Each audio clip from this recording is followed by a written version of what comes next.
la TVT au cœur de l'information.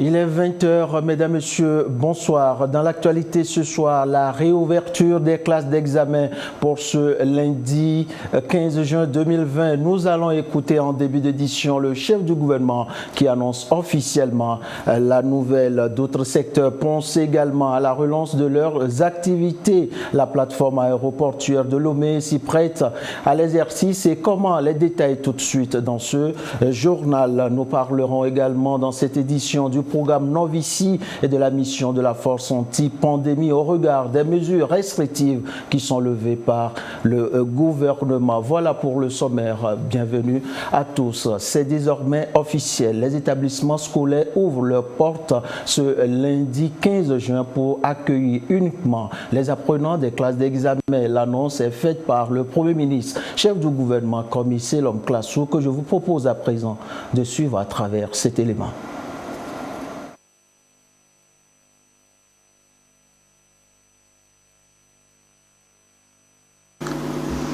Dans le cadre des mesures visant à endiguer la pandémie du coronavirus, le gouvernement, sous l'impulsion du président de la République, avait décidé plusieurs mesures, dont, entre autres, la fermeture de tous les établissements scolaires et universitaires et de tous les centres de formation professionnelle dès le 20 mars 2020. Au regard du contexte de crise sanitaire persistant, le gouvernement a engagé de larges concertations avec les différents acteurs et partenaires de notre système éducatif afin d'examiner les mesures et dispositions pratiques qu'il conviendrait de prendre en vue d'une reprise des activités scolaires et pédagogiques dans le respect des conditions sanitaires et d'hygiène appropriées. Dans cette dynamique, des rencontres et échanges ont eu lieu avec les directeurs nationaux de l'enseignement privé confessionnel, les fondateurs et les promoteurs des établissements privés laïques, les fédérations des syndicats des enseignants, l'Association nationale des enseignants volontaires du Togo, les représentants des centrales syndicales, l'Union togolaise des associations des parents d'élèves et d'étudiants et la Coalition nationale togolaise pour l'éducation pour tous. À l'issue de ces concertations fructueuses et après avis du Conseil scientifique pour la riposte à la pandémie de Covid-19, le gouvernement décide la réouverture des établissements scolaires et ce, uniquement pour les classes d'examen, à compter du lundi 15 juin 2020, afin de terminer l'année scolaire 2019-2020. Cette réouverture, avec des cours en présentiel, portera sur une période de 4 à 6 semaines. Elle sera consacrée essentiellement aux cours de révision, de soutien et de consolidation des programmes déjà réalisés afin de mettre chaque apprenant au niveau requis avant les différents examens nationaux. Concernant les classes intermédiaires ou de passage, le gouvernement indiquera très prochainement les conditions, les modalités et la période pour les évaluations de fin d'année sur la base des programmes déjà enseignés.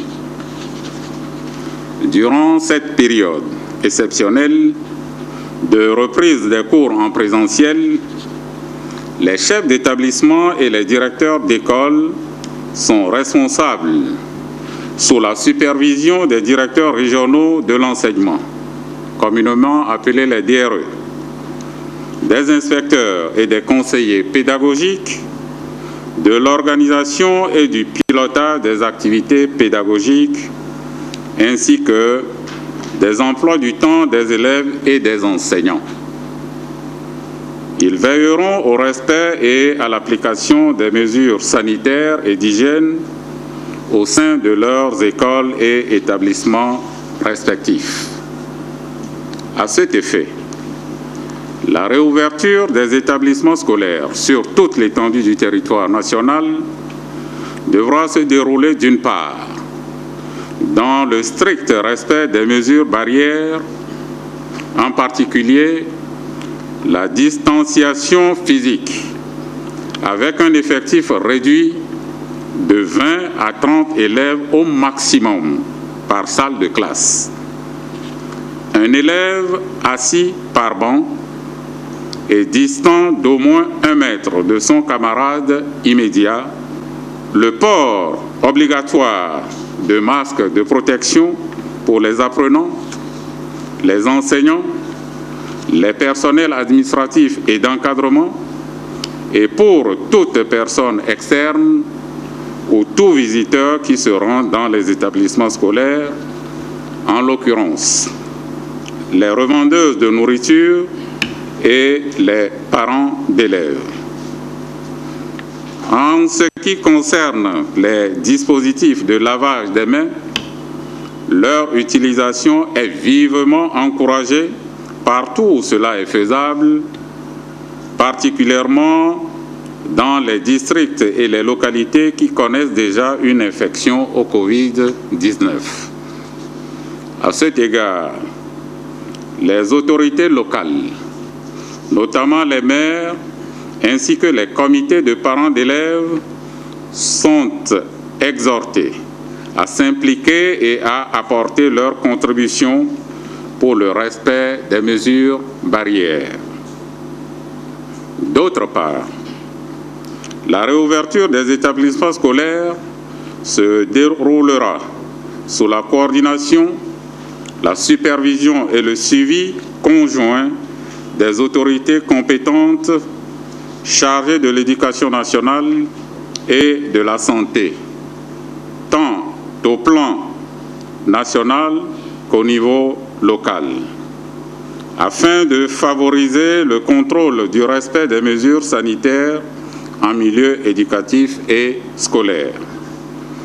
Cette mesure permettra au gouvernement de tirer les leçons idoines en vue d'une meilleure préparation de la prochaine rentrée scolaire. Tout compte fait, un guide succinct de 4 pages portant sur la maladie à coronavirus et les gestes barrières sera mis à la disposition de tous les établissements scolaires et de toutes les écoles. Dans les prochains jours, le gouvernement indiquera les dates des examens nationaux et informera sur le réaménagement de la rentrée scolaire 2020-2021. Dans le souci de favoriser une reprise des cours dans la solidarité, la sérénité et la confiance, le gouvernement apportera tout son appui et son soutien aux acteurs et aux partenaires du système éducatif. Le gouvernement exhorte tous les apprenants en classe d'examen à se remettre à la tâche. Par ailleurs, le gouvernement lance un appel à la mobilisation et à la responsabilité de tous, personnel enseignant et d'encadrement, organisations syndicales, parents d'élèves, fondateurs et promoteurs des établissements privés laïcs, responsables des établissements privés confessionnels et toutes les personnes de bonne volonté pour soutenir dans un élan de solidarité nationale et patriotique cette réouverture des écoles pour un heureux achèvement de l'année scolaire. Il réitère sa profonde gratitude à l'ensemble des acteurs et partenaires du système éducatif pour leurs efforts, leur engagement et sacrifices pour qu'ensemble, nous puissions remporter la victoire contre le défi sanitaire lié au Covid-19 et celui d'une éducation de qualité.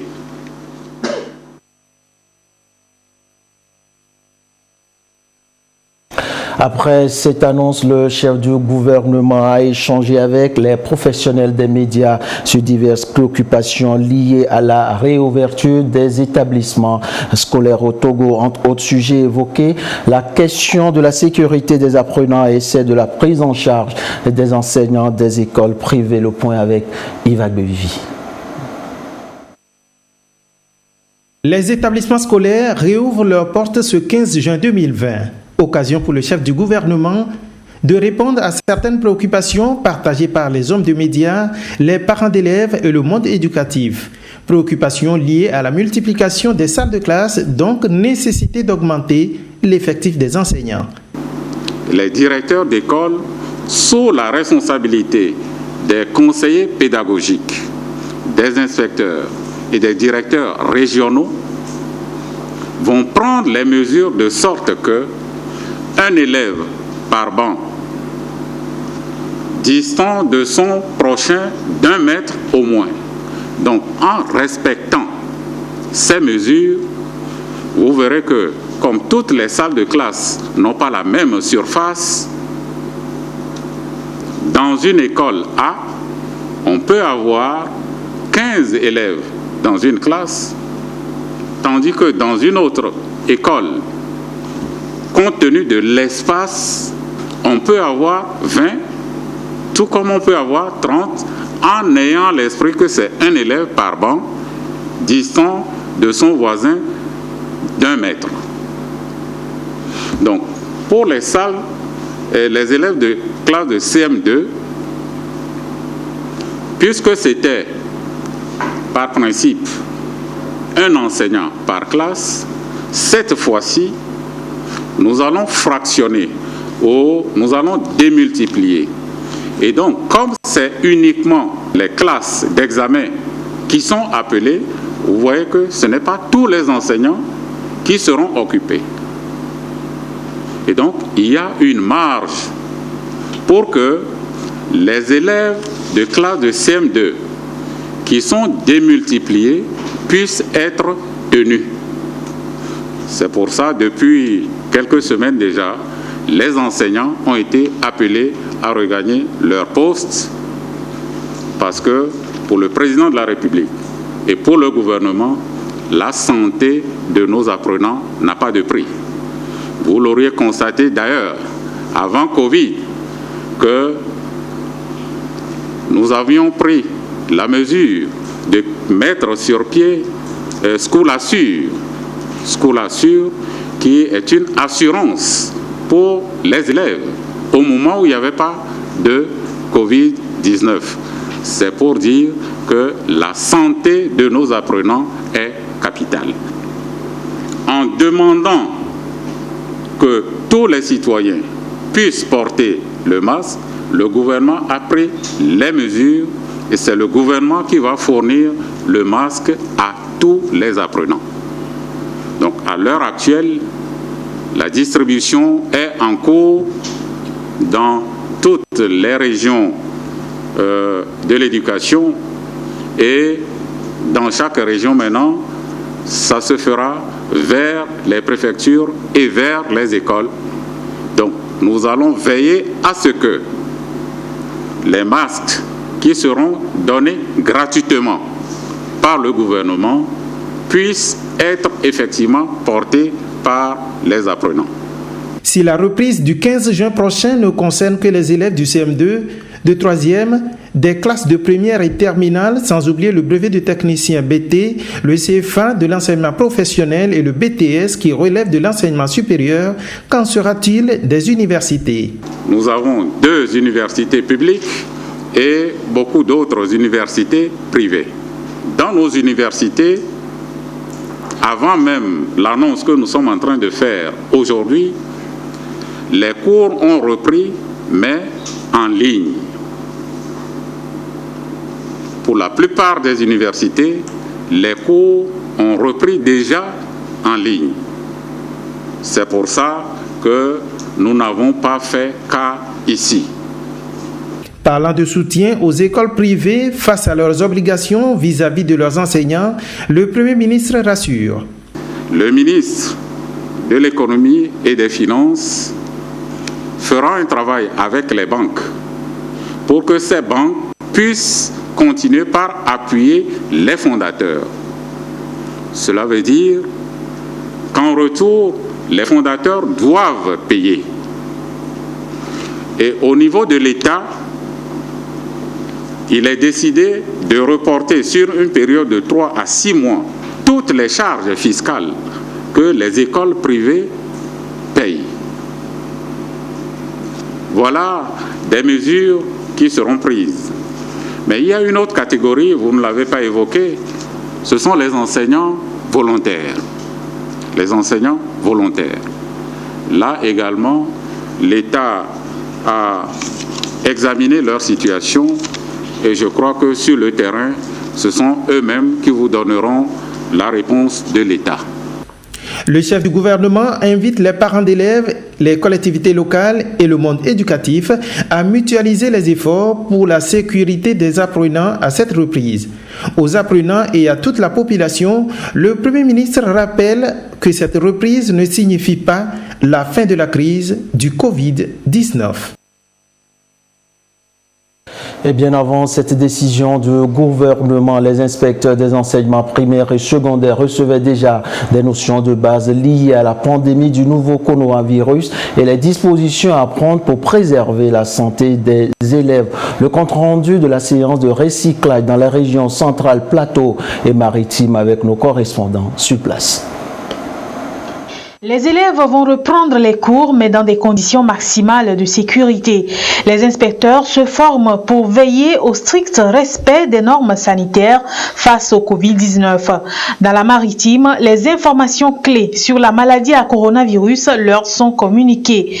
Les chefs d'établissement doivent également prendre la mesure de la chose pour éviter toute contamination au sein de la masse scolaire. Le gouvernement pense réouvrir les établissements et nous sommes en train de prendre les dispositions pour cette réouverture et nous venons de faire cette formation des inspecteurs sur la gestion des élèves en période de classe lors de cette maladie.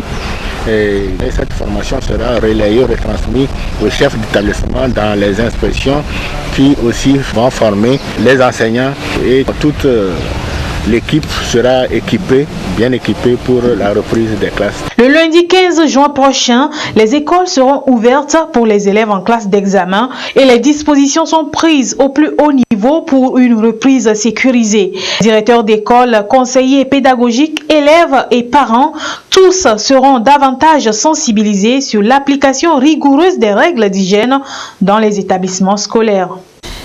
Environ 3 mois déjà que les portes de ces établissements sont restées fermées et les élèves en congé technique à cause de la maladie liée au coronavirus.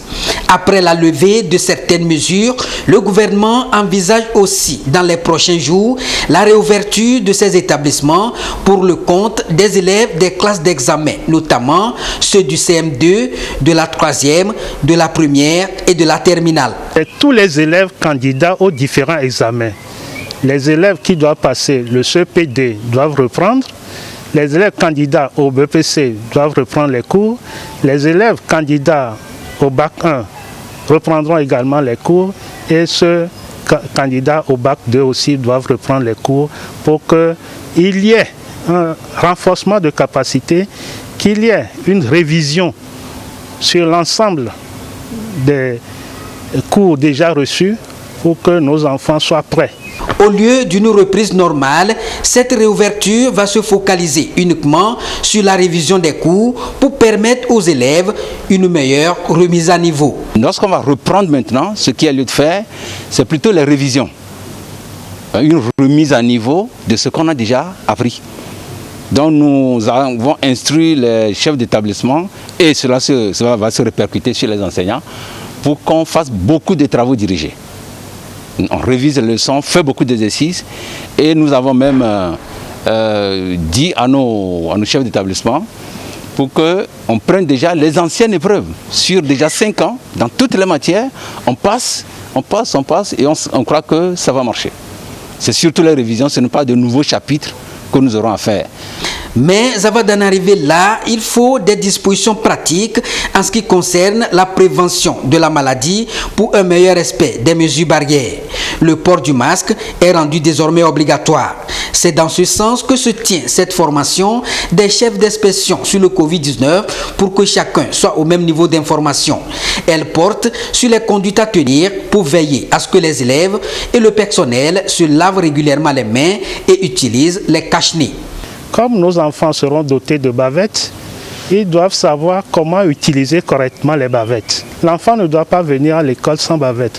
L'enfant doit placer correctement les bavettes, ne pas s'amuser à laisser ça sous le menton ou bien laisser les narines libres, le nez libre ou bien descendre ça n'importe comment. Donc les enseignants doivent y veiller.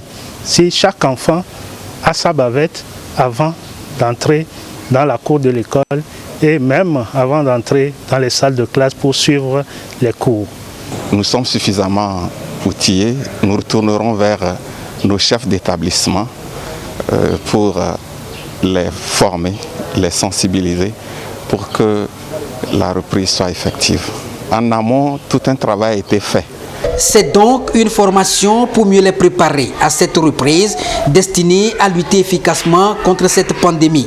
Les élèves doivent donc faire preuve de discipline dans le respect des mesures barrières. L'accent sera mis sur la distanciation sociale et chaque classe n'excédera pas 30 élèves. Covid-19, urgence de santé de portée internationale. Mal à prévenir, chacun s'engage à travailler à rompre sa propagation. Les acteurs de l'éducation se préparent pour une bonne reprise des cours dans des conditions sanitaires réunies. Conditions données par l'équipe scientifique. Inspecteur de l'éducation moderne et technique de la région centrale en une rencontre d'échange avec l'équipe de santé région centrale sur les modules élaborés afin que ceux-ci aient des informations par rapport aux mesures et gestes barrières à observer à tout prix dans les établissements scolaires avec comme objectif œuvrer à rompre avec la propagation du virus à corona. Il y a un guide que le comité de lutte contre le Covid a mis à notre disposition. Donc c'est ce guide que nos formateurs de la santé utilisent pour nous permettre de nous approprier les dernières instructions liées à la lutte contre le virus. Les informations donc liées aux conditions d'hygiène dans l'environnement scolaire, dans la classe et surtout aux mesures barrières entre les enfants.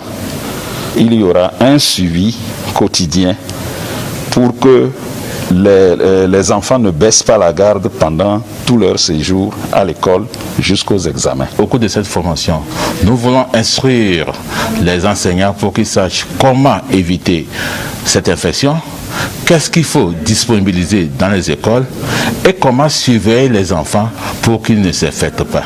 L'application de l'arsenal qu'il faut dans les établissements scolaires reste l'essentiel des débats de la rencontre. Nous allons réunir tous les chefs d'établissement avec qui nous allons partager ce que nous avons reçu et à leur tour vont le faire avec tous les partenaires, tous ceux qui interviennent dans les écoles, les chefs d'établissement, nous sommes sûrs que chacun dans son établissement va pouvoir réunir tous ses enseignants pour relayer l'information et faire en sorte que dès le premier jour de la reprise, que le contenu de ce document soit partagé avec les élèves. Il est urgent d'éviter des comportements à risque. Les établissements scolaires sont fermés depuis mars dernier pour cause de Covid-19. Urgence sanitaire exige. Pour éviter le virus, il revient à tous d'observer les mesures barrières prises par le gouvernement togolais. Et toujours au chapitre des projets de reprise des activités, on nous signale l'ouverture très prochaine des frontières aériennes et de la plateforme aéroportuaire de Lomé. Mais dans quelles conditions? Face toujours à la menace du Covid-19, le compte-rendu de la séance de travail des acteurs impliqués avec Yata Aratem.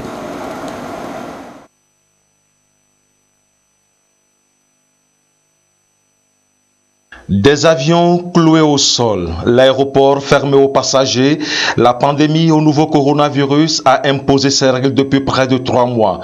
Pour être prêts à redécoller le moment venu, les acteurs du secteur aéroportuaire et ceux impliqués dans la lutte contre la pandémie au coronavirus réfléchissent ici aux nouvelles dispositions à mettre en vigueur. Il fallait voir toutes les contraintes qui se trouvent au niveau de l'aéroport. Il y a des contraintes au niveau sanitaire, au niveau sécuritaire, mais aussi le temps, la durée que le voyageur doit passer à l'aéroport. Il faut arriver à conjuguer ces 3 contraintes pour faciliter l'arrivée du voyageur. Nous sommes arrivés à contenir l'évolution de ce virus dans notre pays. Actuellement, il est impératif de la reprise des activités économiques, mais tout en maintenant l'équilibre avec la protection de la santé publique. Cette reprise économique passe par l'ouverture des frontières. Et je salue l'anticipation du chef de l'État qui a permis l'installation d'un laboratoire moderne au niveau de l'aéroport qui permettra de participer à la surveillance des entrées du virus dans notre pays. La réouverture de l'espace aérien doit se faire de façon concertée avec les autres pays de l'UEMOA. Pour la sécurité des passagers à l'arrivée tout comme au départ, le Togo s'est doté d'un laboratoire mobile pour tester les voyageurs. Il faut prendre des mesures en amont pour que les gens qui arrivent ne contaminent la population. Ça dit qu'on doit prendre à vivre, mais en respectant les mesures barrières. À l'aéroport, nous sommes le seul pays qui a un laboratoire de cette classe à l'aéroport. Et ça, c'est encore le du chef de l'État. Donc les passagers vont arriver, ils auront sûrement un document montrant leur statut sérologique. Et nous pensons que c'est ceux qui seront négatifs qui pourront arriver. Mais si d'aventure quelqu'un arrive qui n'est pas testé, il n'est pas négatif, allez, les mesures vont le prendre en compte.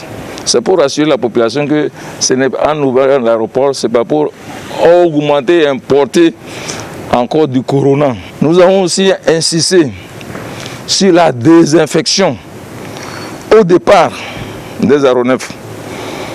Le port obligatoire des masques, la distanciation. Présente à cette rencontre, la ministre des Postes et de l'économie numérique a souligné la place du numérique dans la reprise du trafic aérien. Tout se fera avant embarquement via le numérique. Une mesure pour éviter le contact humain, un des facteurs de risque de contamination. Et en attendant la date de la réouverture, les compagnies aériennes sont invitées à mettre en place des systèmes de contrôle à bord des avions. Et je vous fais à présent lecture de la situation de la pandémie au nouveau coronavirus au Togo. À ce jour du vendredi 12 juin 2020, le nombre de cas confirmés est de 525, dont un nouveau cas depuis hier. Le nombre de personnes guéries est de 279, dont 8 nouveaux guéris. Le nombre de cas actifs est de 233. Le nombre de décès est de 13. Et cette situation est signée du ministre de la Santé et de l'Hygiène publique, professeur Moustapha Miji Yawa. Je l'annonçais également au début de cette édition, la FOSAP, la Force anti-pandémie, et sa mission après la levée du couvre-feu et du bouclage des villes. Cette force garde-t-elle sa mission première? Les réponses dans ce dossier signé. Edem Soussoupo. Nous sommes désolés parce que c'est les consignes. Elle reste présente sur le terrain. La force spéciale anti-pandémie FOSAP poursuit bel et bien sa mission à l'exception de faire respecter le couvre-feu. Cette restriction liée au Covid-19 est levée depuis le 8 juin dernier. 2 mois après son instauration par le chef de l'État-fort Essosim Nanyang Singbe et suite à la stabilisation de la situation épidémiologique, cette mesure qui concernait le Grand Lomé et la préfecture de Tchaoudjo n'est plus en vigueur. Et cette décision, à en croire le ministre de la Sécurité et de la Protection civile Yak Damram, ne signifie guère la fin de la mission de la FOSAP. Elle est composée de 5000 hommes. Le couvre-feu était une des missions de la force. Aujourd'hui, le couvre-feu est levé. Mais cela ne veut pas dire la nuit, il faut rester nos compatriotes comme ça. Il faut quand même veiller aussi à leur sécurité. Ceux qui ont des intérêts à être au dehors, à des heures tardives, il faut qu'ils soient sécurisés. Donc la force déploie également les éléments pour faire la patrouille.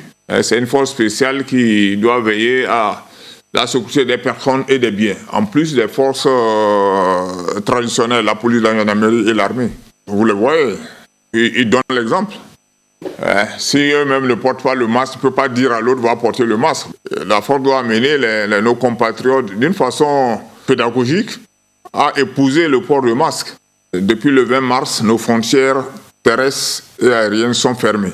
Donc il faut également veiller à ce que cette mesure de fermeture des frontières soit respectée. Et la force a déployé un certain nombre de ses effectifs vers nos frontières, que ce soit les frontières terrestres ou au niveau de l'aéroport. Le gouvernement, dans les dispositions prises, a requis un certain nombre d'hôtels pour confiner les voyageurs qui arrivent ou les gens qui étaient positifs, contrôlés positifs. Il faut veiller à ce que ces confinés respectent cette mesure. Donc la force déploie également ces éléments pour veiller, pour assurer la sécurité de ces lieux. Si vous allez aujourd'hui à l'hôpital de Kégué, vous avez les personnels de la force.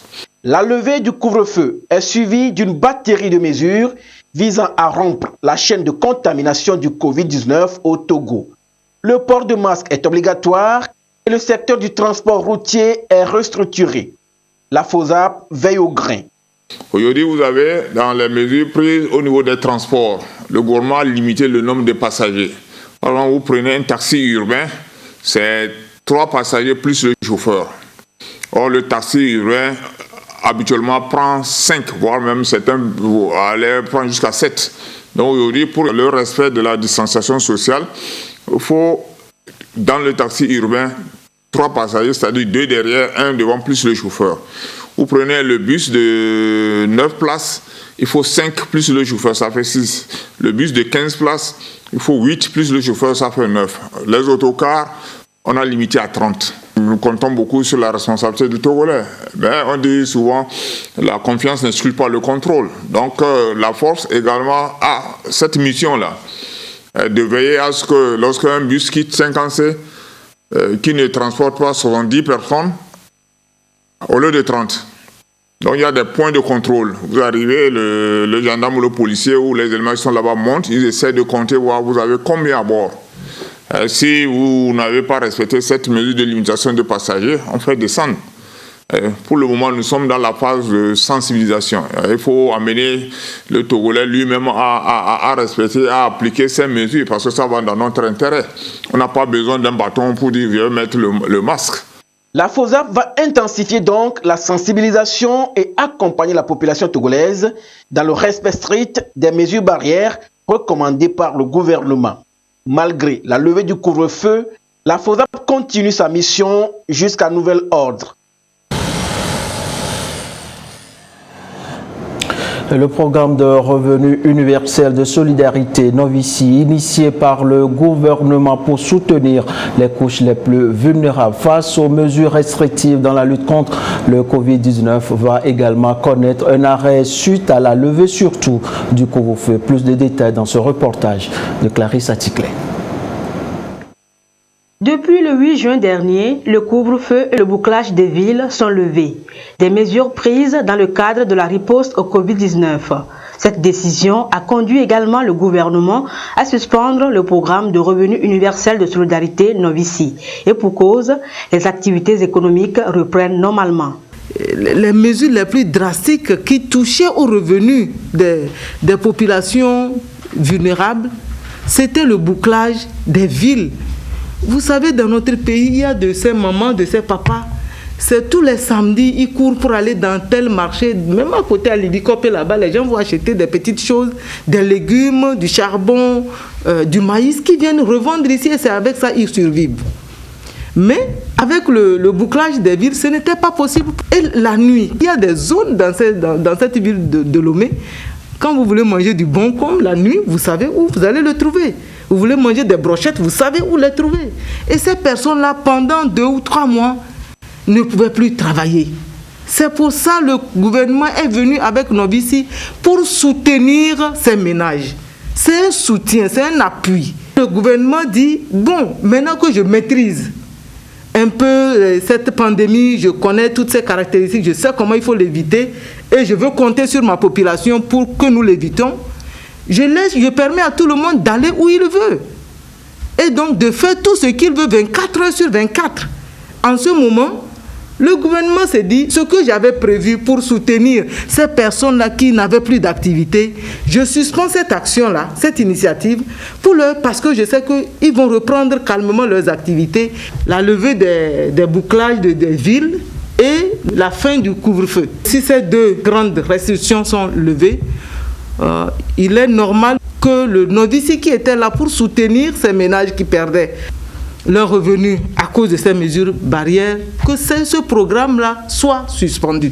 C'est depuis le 8 avril 2020 que le programme Novici est exécuté en direction des populations vulnérables qui ont vu leurs activités économiques paralysées par les effets de la pandémie au coronavirus. Au total, 566 567 personnes ont été touchées à Lomé et à Sokolé avec un montant total de 11 314 281 875 francs CFA. Certes, le programme Novici est suspendu, mais pour l'heure, les autres programmes d'accompagnement des populations vulnérables se poursuivent, à savoir les transferts monétaires aux ménages, la distribution de vivres aux populations vulnérables et le programme de résilience des communautés à la base financé par l'Union européenne. Le gouvernement continue les réflexions. Ce n'est pas dit qu'on a fini, on ne fait plus rien pour les populations vulnérables. On a des actions qui concernent les populations vulnérables qui se poursuivent. Nous avons 61 000 ménages qui bénéficient d'un accompagnement de 15 000 francs par trimestre par le gouvernement. Et cette action-là passe à la digitalisation. Et donc, si elle passe à la digitalisation, c'est plus facile aujourd'hui aux ménages qui sont un peu partout sur l'ensemble du territoire d'avoir cet appui pour faire face à leurs besoins. Et nous avons également le projet que finance l'Union européenne qui se poursuit avec les sensibilisations, avec l'appui en kit alimentaire et en kit d'hygiène, en bavette. Nous avons les dispositifs de lave-mains qui sont là pour continuer par soutenir toutes les populations togolaises qui sont aujourd'hui victimes de la pandémie à coronavirus. Quand on regarde tout le temps à la télévision, on voit toutes ces actions-là. On voit même des bonnes volontés qui se mettent aussi, qui mettent la main à la pâte pour soutenir le gouvernement dans cette lutte contre la pauvreté liée à la pandémie à coronavirus.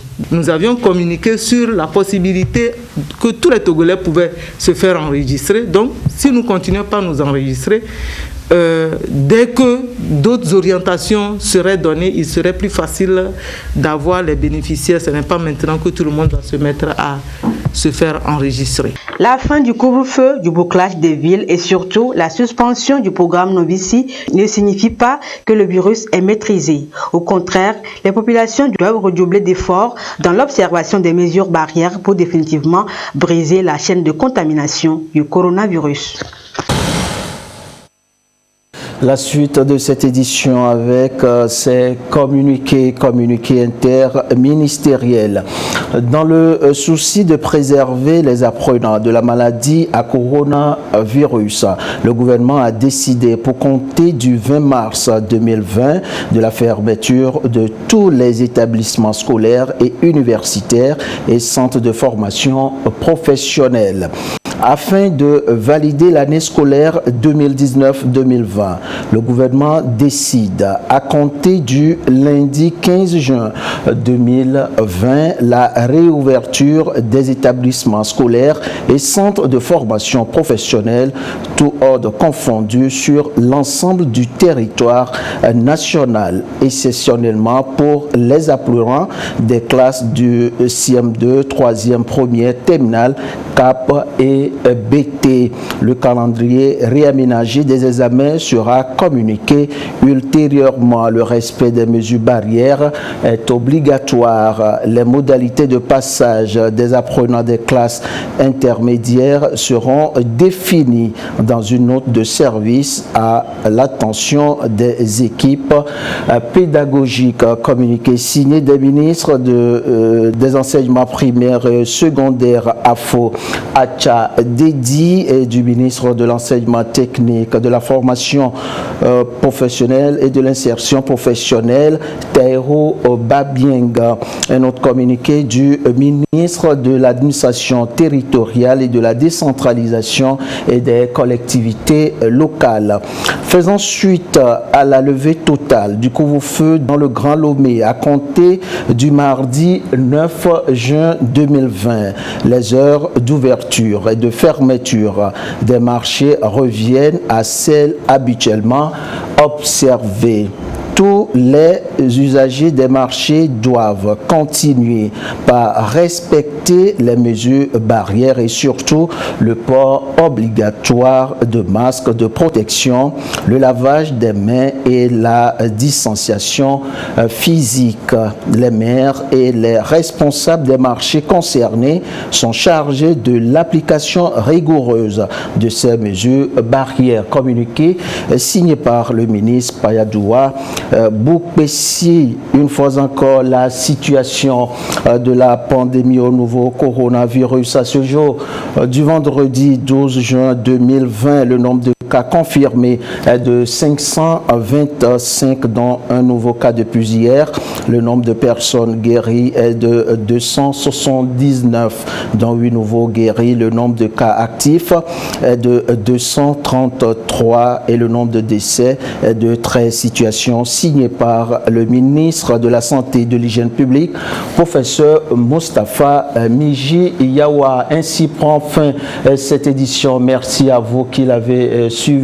Retenez toujours que l'information du jour est la réouverture des établissements scolaires pour ce 15 juin 2020, lundi 15 juin bien sûr. Merci à vous qui nous avez suivis. Restez toujours avec nous et à très bientôt.